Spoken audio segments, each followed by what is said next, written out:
Sobre temas expuestos sobre educación virtual para la inclusión social en la era de la globalización y el paradigma digital, van a participar el panel. Luego habrá espacio para 3 o 4 preguntas de los asistentes a este foro. Por ello, nuestra invitación para hacer uso de la palabra como primer comentarista en el panel del doctor Willy Ramírez Chávarri, director de Economía del Colegio de Abogados de Lima. En el Estado peruano, en el Perú, hay más de 100.000 profesionales del derecho. Surge la pregunta, ¿sobran abogados o faltan abogados? Sobran algunos, faltan muchos, pero falta el abogado que verdaderamente nuestra sociedad necesita, nuestra sociedad requiere. Y ahí la gran culpable de ello es la universidad. Porque nuestra ciencia, que es la ciencia del derecho o la ciencia jurídica, no ha ido avanzando conforme avanza nuestra sociedad. Y es tarea del derecho avanzar conjuntamente con la sociedad. Entonces, el día de hoy, en pleno siglo XXI, tenemos a profesionales que no responden al contexto o a esa realidad socioeconómica. Y hoy en día, que se habla mucho de la inclusión, sobre todo social, yo me inclinaría por el otro lado, y no es que desempeñe ahora en forma transitoria la dirección de Economía, pero la inclusión va también por el lado económico. Porque si un poblador, si un habitante de nuestra patria, un hermano nuestro, no cuenta con un medio en el bolsillo, no se puede hablar de inclusión. Entonces, la inclusión no tan solo debe ser social, sino también debe ser económica. Y para ello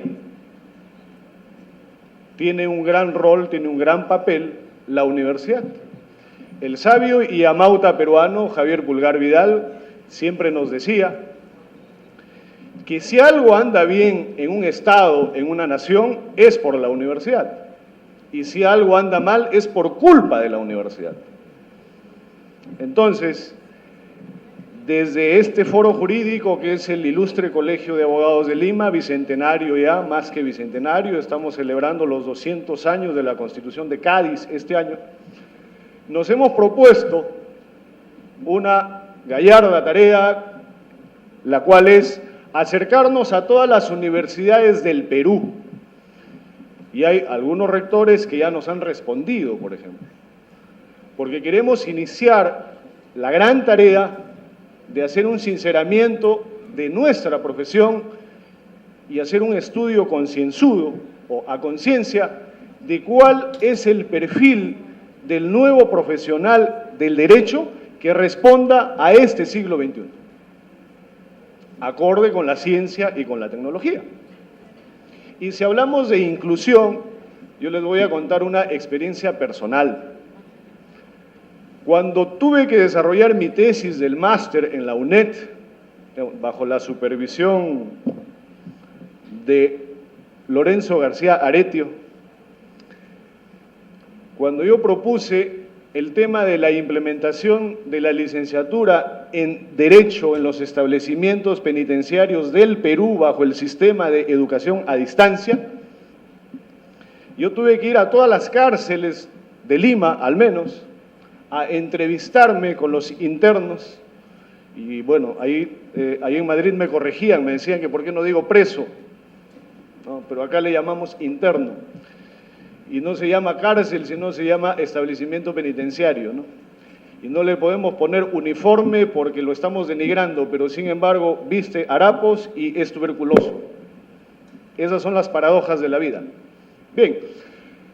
Cuando se hizo el pequeño estudio, el pequeño focus group, la gran mayoría, sobre todo de los hombres internos, se inclinaban por la carrera del derecho, y lo que me llamó profundamente la atención y no se me borra de la mente es un interno que me dijo: quiero estudiar Derecho por una sencilla razón.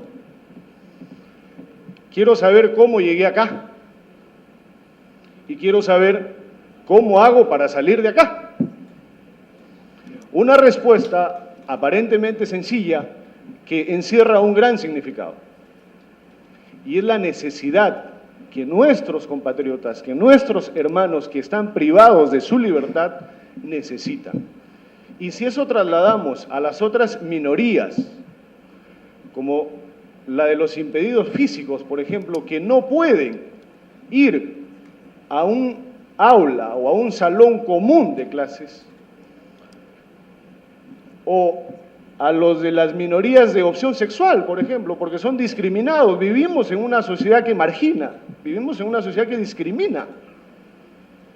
¿Qué estamos haciendo nosotros como sociedad? ¿Qué estamos haciendo nosotros como universidad? ¿Y qué estamos haciendo nosotros como colegio profesional? Y esto va para todos los colegios. En nuestro colegio de abogados tenemos un pequeño programa que se llama el Programa de la Defensoría Social, que hasta el año pasado contaba con el auspicio de la UIVA y que estaba coordinado por otro benefactor, o bueno, por otro doctor Antón, que es, no sé si es familia de José María, más que seguro que sí, ¿no?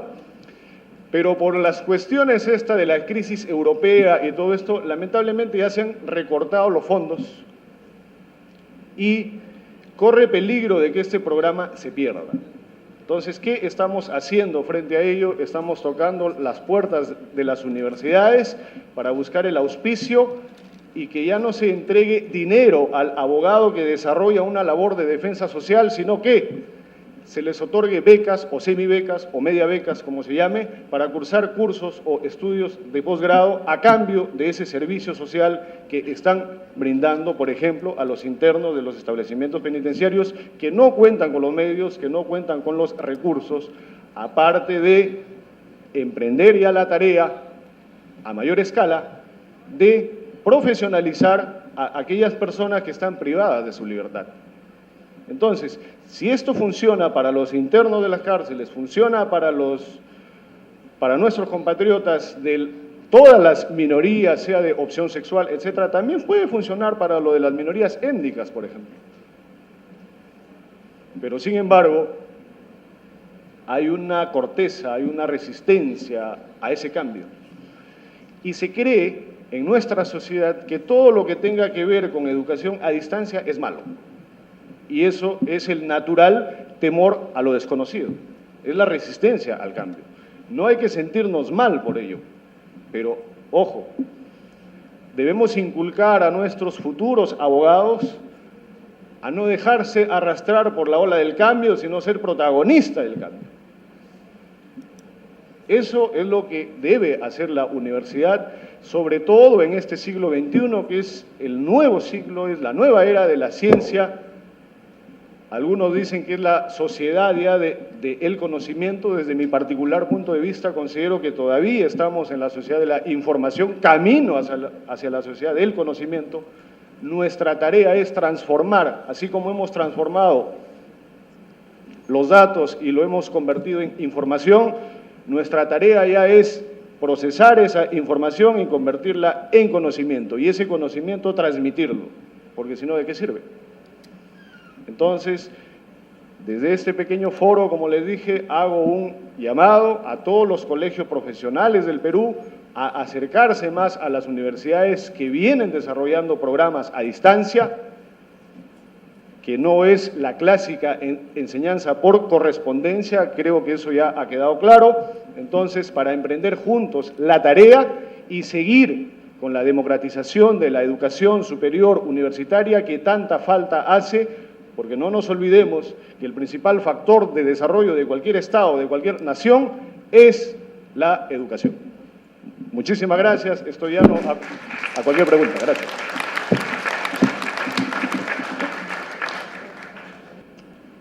El manejo de esta parte del foro es formular las preguntas al culminar motivos de tiempo. Si hay alguna pregunta ya le vimos una mano levantada para El doctor Willy Ramírez Chávarri se servirá a hacer la pregunta y si hay por ahí otra, van levantando la mano, por favor. Mi nombre es Ivy Ramírez Torres, abogada, egresada de la Universidad Particular San Juan Bautista, y quisiera una pregunta. Que me respondiera el doctor Ramírez o cualquiera de los panelistas. Si bien es cierto, la educación es lo más importante en un país, estoy completamente de acuerdo, pero hay algo que nos estamos olvidando, que es la salud. Si no tenemos un pueblo con la suficiente capacidad, digamos, de aprendizaje por falta de educación, no podemos llegar a nada, porque lamentablemente, doctor, nuestros niños en provincias y acá en Lima, en los conos, van al colegio, muchos de ellos en forma presencial a dormir, y otros por falta de alimentos y otros que realmente no cuentan con la capacidad económica para poder llevar una buena alimentación, digamos, y poder desempeñarse bien a nivel neurológico. Porque aparte de ser abogada, trabajo en el Ministerio de Salud, en el Hospital Loaiza, y conozco muy de cerca la parte pediátrica. Niño que no se desarrolla, digamos, a nivel de alimentación, no puede estar bien preparado para una educación. Gracias.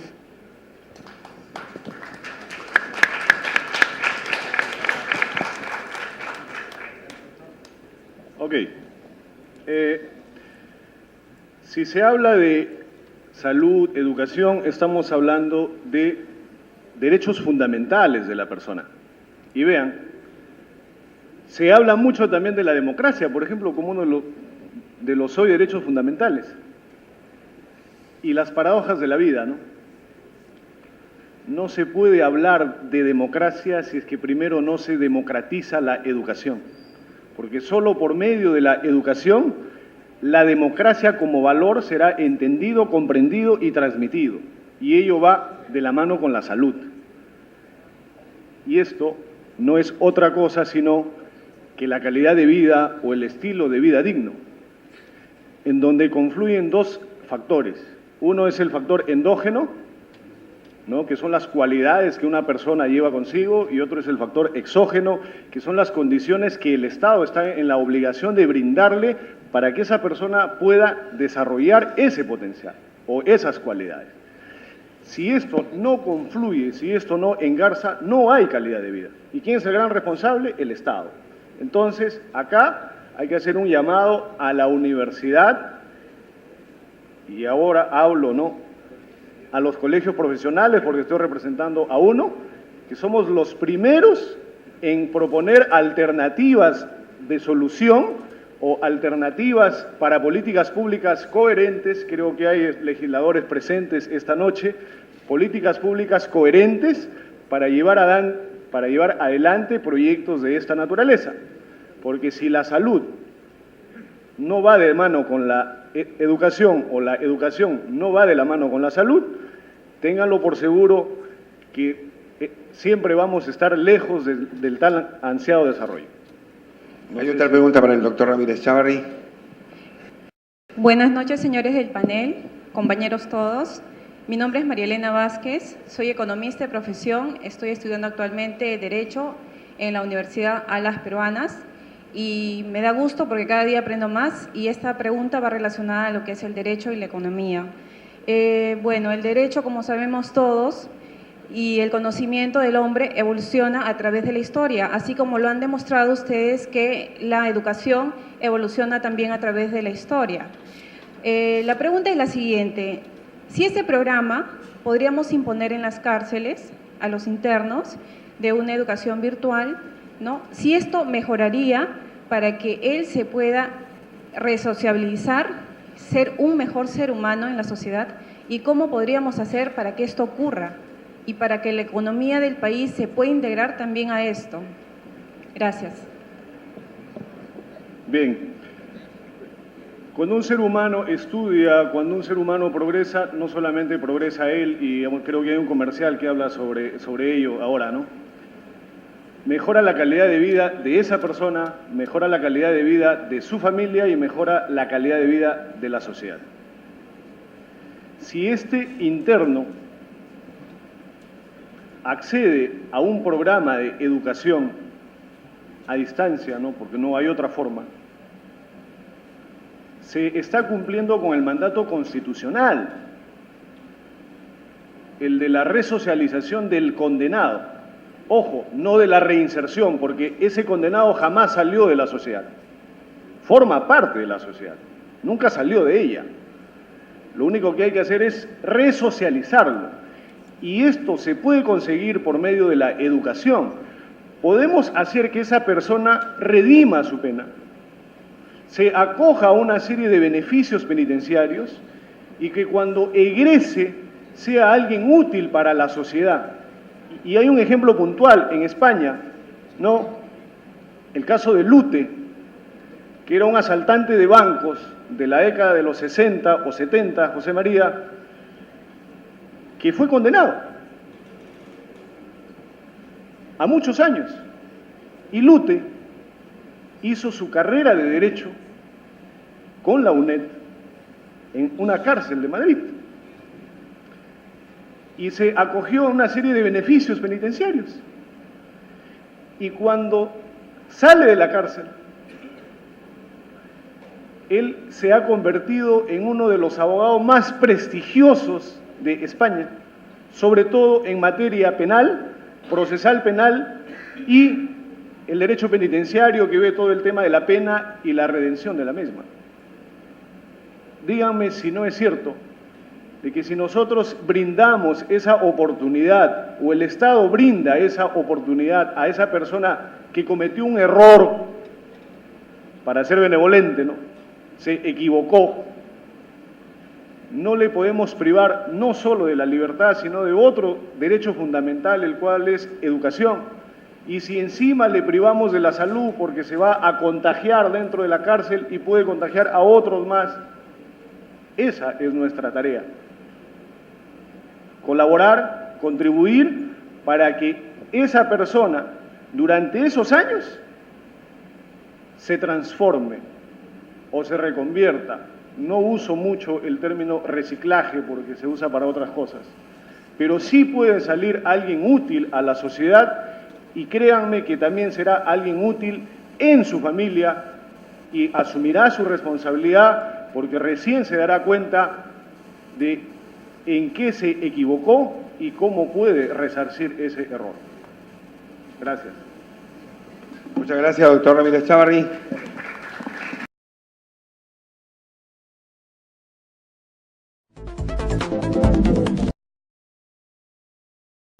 Sobre temas expuestos sobre educación virtual para la inclusión social en la era de la globalización y el paradigma digital, van a participar el panel. Luego habrá espacio para 3 o 4 preguntas de los asistentes a este foro. Por ello, nuestra invitación para hacer uso de la palabra como primer comentarista en el panel del doctor Willy Ramírez Chávarri, director de Economía del Colegio de Abogados de Lima. En el León va también por el lado económico, porque si un poblador, si un habitante de nuestra patria, un hermano nuestro, no cuenta con un medio en el bolsillo, no se puede hablar de inclusión. Entonces, la inclusión no tan solo debe ser social, sino también debe ser económica. Y para ello tiene un gran rol, tiene un gran papel la universidad. El sabio y amauta peruano Javier Pulgar Vidal siempre nos decía que si algo anda bien en un Estado, conforme avanza nuestra sociedad. Y es tarea del derecho avanzar conjuntamente con la sociedad. Entonces, el día de hoy, en pleno siglo XXI, tenemos a profesionales que no responden al contexto o a esa realidad socioeconómica. Y hoy en día, que se habla mucho de la inclusión, sobre todo social, Yo me inclinaría por el otro lado, y no es que desempeñe ahora en forma transitoria la dirección de Economía, pero la inclusión en una nación es por la universidad. Y si algo anda mal es por culpa de la universidad. Entonces, desde este foro jurídico que es el Ilustre Colegio de Abogados de Lima, bicentenario ya, más que bicentenario, estamos celebrando los 200 años de la Constitución de Cádiz este año, nos hemos propuesto una gallarda tarea, la cual es acercarnos a todas las universidades del Perú. Y hay algunos rectores que ya nos han respondido, por ejemplo, porque queremos iniciar la gran tarea de hacer un sinceramiento. En el Estado peruano, en el Perú, hay más de 100.000 profesionales del derecho. Surge la pregunta, ¿sobran abogados o faltan abogados? Sobran algunos, faltan muchos, pero falta el abogado que verdaderamente nuestra sociedad necesita, nuestra sociedad requiere. Y ahí la gran culpable de ello es la universidad. Porque nuestra ciencia, que es la ciencia del derecho o la ciencia jurídica, no ha ido avanzando